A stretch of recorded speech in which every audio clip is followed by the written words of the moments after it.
into MMA? Man, I was doing MMA when I was Division I wrestling. My freshman, my freshman sophomore year, I took 5th and 2nd in the nation. You know what I mean? As good as say as like DC. I was supposed to be really good, but then I got into the MMA and I wanted to do that. So I wouldn't practice as hard as I should have been, and I'd be training jujitsu and shit, and coaches would be getting pissed at me. You know what I mean? Right. I ended up knocking out my coach, my college wrestling coach. Wow. I brought him the big gloves, and I had to transfer.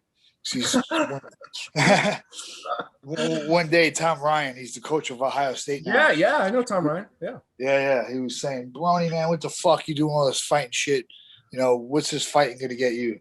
Blah, blah, blah. And I was bringing in the boxing gloves, and I was beating up everyone on the team. Mm-hmm. So one day he was in there in the wrestling room, and I put on the gloves, and I knocked his ass out. That's hilarious. He went to the box. Yeah.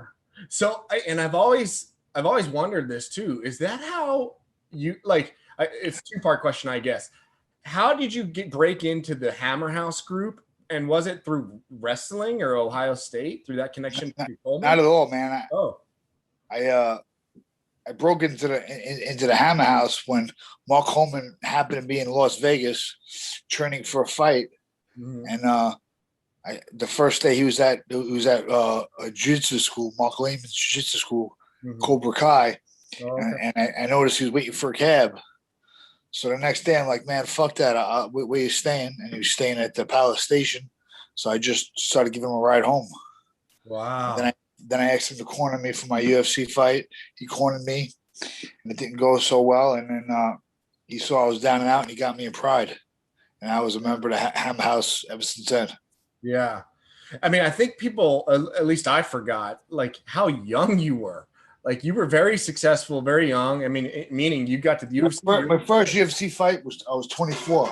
My first MMA fight was basically in the UFC.